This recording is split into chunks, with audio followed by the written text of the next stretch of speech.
wish I was a pony dancing among the stars. Everything you're about to hear is truthful, at least as far as you know. The Stool with Matt Nic.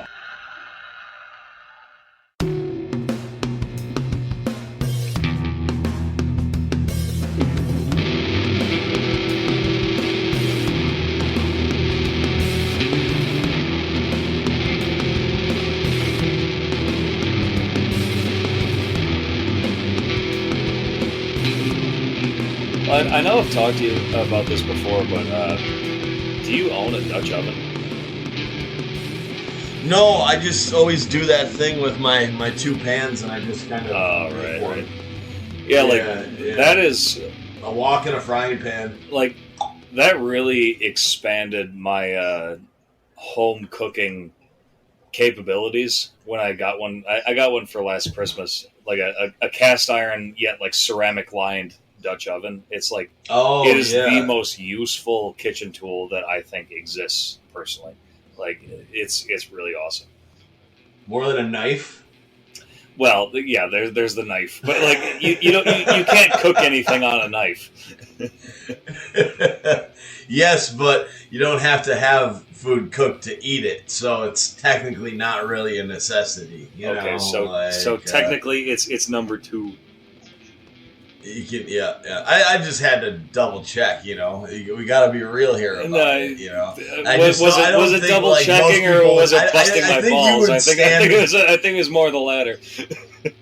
I think would be very alone. Like if we did a Family Feud poll and asked 100 people what the most important tool in the kitchen is, you would be the one at the answer number 8. You would be the one person who said Dutch oven, and that'd be the thing that none of the people could figure out what the hell it was. You might be right, but honestly, like I'm an experienced cook, so like I know what I'm talking about. I don't know about that. I've gotten pretty far in my life cooking, and I'm pretty damn good myself, and I've never had a Dutch oven, so it's well, I wasn't comparing to you. I was comparing to the general public. Welcome to the Loose Stool, everybody. I'm Matt, sitting here talking to Nick, and I see you sipping on something over there, buddy. What you got? I am, as well, I just mentioned, I think it'll be in the cut of the episode that I'm feeling pretty terrible. So I am drinking a nice cup of coffee with a little cream in it right now. However, I do have 2 Rolling Rocks sitting here next to me, waiting on deck just in case I get the desire. But had a pretty good night last night. Went out, saw some friends for the first time in like months. So definitely took advantage of the libations there, and now I feel like horse shit. But anyways, what are you having? What are you doing? How you doing? What's up? How you doing? What are you having? Well, that's a whole litany of questions, but I'm doing okay. It was really just the same 2 questions repeated several times. I'm doing all right, man. Right now, I'm sipping on. I never heard of this before. It's called Kentucky Walker Fine Whiskey Bourbon. I question if it's fine whiskey. It was $11. It's not that great, but that's what I have going on right now. Generally, the rule of thumb is the better a product claims to be on the label, the worse that it is. Yeah, that's just how it works. Like great value is. Yeah, it's like that J Beauvais that I had a while ago, where it's like nothing finer in the world. Like, I don't know about that. Yeah, or Kessler Smooth as Silk. But then there's even like all the like generic brands at grocery stores will be like Premium Select or then on the other side like Great Value like Walmart or whatever. But whenever there's like any kind of tone trying to tell you how great the product is on the packaging, just in general, like however you want to take that, that's always a sign that it's not going to be very good. I don't think it's good to spot the oversell especially when you're looking at the bottom shelf kind of shit. Yep, exactly. And I mean, I'm not even trying to talk shit about buying that stuff. I'm just saying that that's usually a way to spot that something is a lower quality is that it'll tell you it's very high quality, you know. But yeah, I mean, I buy generic, I buy bottom shelf, I buy all that crap. I hardly ever get there's like probably 4 products that I actually am like loyal to a brand and I like the like food product the way they make it more than Oh yeah, it was only a couple of years ago that I stopped buying Old Thompson, which, to your point, has a very lengthy description as far as like how this is like great whiskey and it's the worst whiskey. It is fucking terrible. It is the definition of bottom of the barrel. But all the same, man. As far as like before I ask you how your week is going, man, like. I do kind of want to open up the show just saying, like, fucking R.I.P. to Trevor Moore. Like, that bummed me the fuck out to learn that. We're recording on Saturday, so Sunday, rather. So the information came out yesterday morning. And goddamn, dude, was that just a major loss. I do got to say. Yeah, I mean... No, I'm pretty sad about it too. It's just that like they hadn't done anything in a while. Like they just kind of, and I'm not trying to talk down. Like I sound like a total asshole right now. Total loss. I just think is like. I mean, it's really sad. It is really sad. But I'm a kind of what have you done for me lately sort of person, and he really hasn't been doing anything. So well, he came out. He came out with like he had his High in Church album that came out a few years ago. That was really great. Like I probably just haven't been following him that much. It's probably not more on me than anything. Yeah, I think it is actually. But like no matter. Like it is sad to me. I'm just trying to be the contrarian here. That's all. I know you are. So. On that, I feel like it's only appropriate that I read just a little segment of a very touching little goodbye done by GetIndiaNews.com. It's just a fitting eulogy. The headline is, "How did Trevor Moore dies? Comedian Trevor Moore accident, death cause, accident video explained." So what? Yeah, buckle up. This is how the whole article.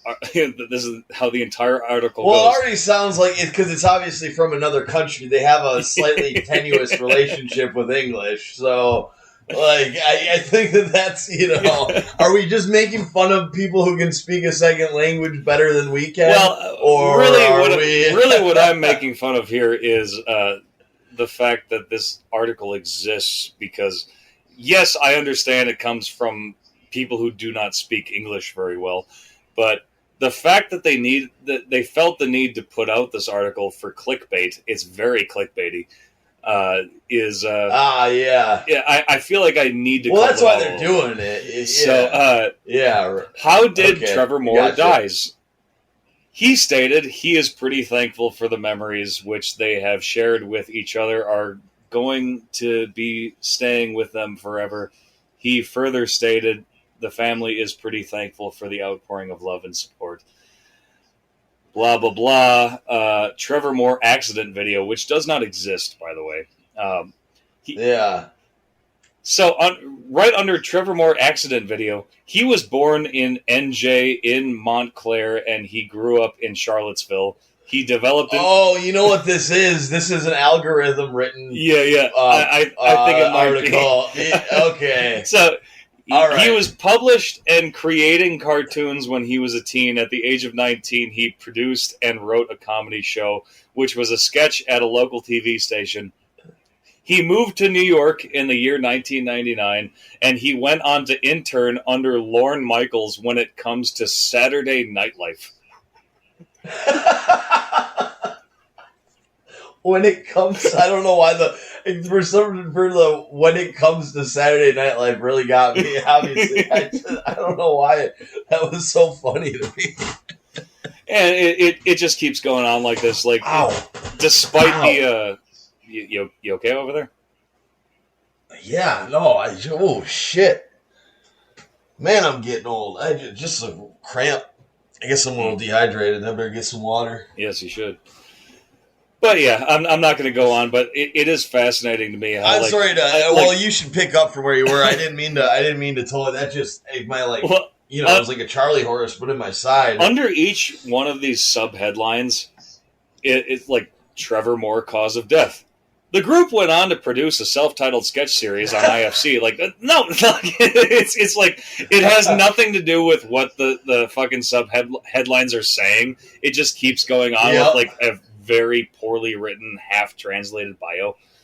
Well, and it's definitely an algorithm written piece too. Like that wasn't somebody who sat down at their keyboard and wrote that. Like people are writing algorithms that just like. They look at what's trending on Google, and then it spits out an article, and then it just puts it online to generate traffic and get like the revenue that way. So like I actually stumbled into a weird YouTube corner, and I couldn't like keep it going because it's not really like a type of video. I just happened to see like 3 in a row, and I forget what I was trying to look up, but it was like one of these things where like nobody knows the news yet. So you're trying to like look for news, and I just found all these videos where like somebody put, one of those headlines basically, or name of the video is like, "You're not going to believe what happens. Man jumps across, building," or they put some spectacular claim like in the video. And so you click on it and it gets the video view, but the video has nothing to do with what the title said. And then you scroll through the comments and everybody's just saying like, well done, you got me, but it's not really rickrolling. It's they take like things in the news and then they just attach whatever video to that and they just generate clicks. Right. Well, I mean, like this article claiming to have the accident footage, quote unquote, for Trevor Moore's like final minutes. I clicked on it. And it is literally just pictures of Trevor Moore with a very like overbearing man's voice, like speaking in Indian. And all you hear is just like outside of like obviously not understanding the Indian language, is just like CCTV video. Hold on, we gotta be clear about something here. I just have to check this out. I'm not sure that the language is actually called Indian.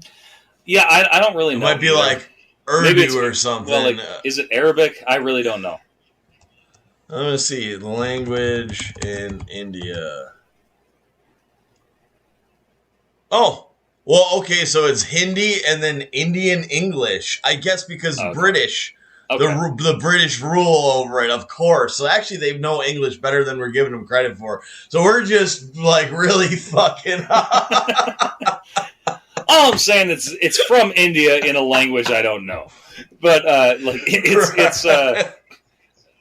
My point is that like this video, like obviously, like I said, this is a very clickbaity article, and like the video that is finally at the bottom is in like. It's some Indian man speaking whatever their language is, and all you hear in English in between whatever language they're speaking is CCTV video Trevor Moore, and like it's total like you don't see any actual CCTV video. It's all fucking bullshit. Right, yeah. Yeah, no. The only reason I can kind of say too, so certainly that I feel like I can say certainly that it was an algorithm written news story is just because that's another one of the things that I run into with my online work is also like testing algorithms for like these sites that write news stories. So you'll have to go through like a pile of news stories and then judge whether you think it was written by an AI or it was written by a human. And they're seeing how well they can like fool people. And the way it's just so put out of like, because even a person that's like very dumb could put together sentences better than that. You know what I mean? So like, and the way it just changes topic like halfway through and just all of a sudden jumps to like his backstory when they first start talking about that they're going to like tell you what happened. That's that's got algorithm AI like writing all over it. So it's just people just make these things that just run on their own, you know, and it just is just like I said, that's just looking at trending topics online. It's looking for celebrities dying. It's looking for little things it can make, and it'll just spit something out.